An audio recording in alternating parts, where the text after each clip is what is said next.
Good evening. My name is Steve Cahill, and I am president of Cahill Construction Company here in Orlando. I'm sorry that my wife and I are unable to be with you in person, but I wanted to share a few thoughts with you by way of this video. I would like to say thank you to Patrice and the Nehemiah Project Board of Directors for offering me the award, More Than a Conqueror. Also, I trust that each of you are being encouraged and challenged by the learning opportunities you have received during Nehemiah Week. I know that I was blessed by my time learning the principles of biblical entrepreneurship. With the few minutes I have to spend with you, may I share 3 principles that God reinforced in me during a time of financial challenge in the life of my family and business.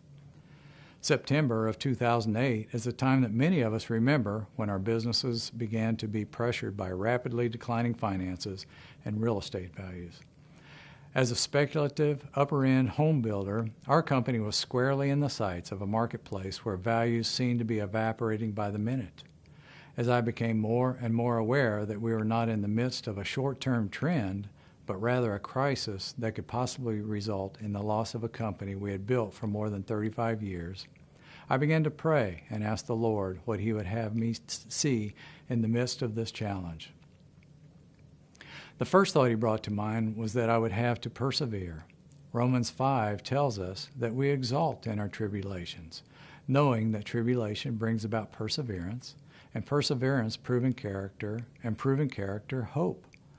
I was sure that I wanted proven character, and the road to proven character seemed to be paved by perseverance. I prayed, Lord, grant me the patience to persevere. Secondly, the Lord reminded me that it is all His. The Psalms remind us that the earth is the Lord's and all it contains. If I was to believe this, it required that I approach everything in my financial world with the open hand of a generous steward, rather than with the closed hand of an unfaithful title holder, grasping little more than ashes.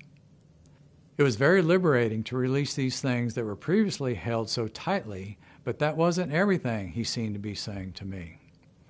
There was a timing component to everything He was teaching me, and I don't mean the hurry-up timing I always try to enforce on myself and those around me.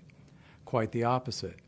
He was showing me that everything is His, and that included the events that would happen in His time. Slowly but surely, I was learning that I was to wait on Him.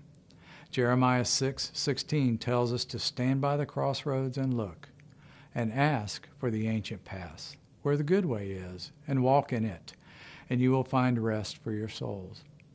If we focus on the verbs in this passage, we see that waiting can be much more than sitting with our hands crossed.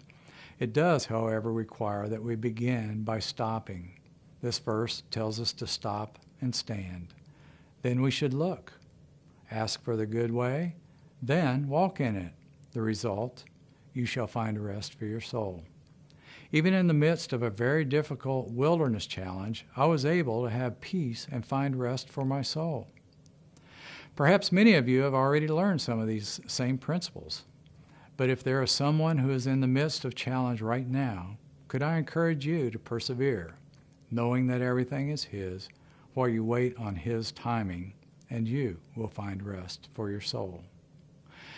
Thank you for the opportunity to speak with you this evening, and please allow me to leave you with this blessing. May the Lord bless you indeed. May He enlarge your territory. May He abide with you this day and keep you from harm. May your tree be planted by streams of water, where your roots may run deep, and may your vine be fruitful and not cast its grapes, even in a time of drought.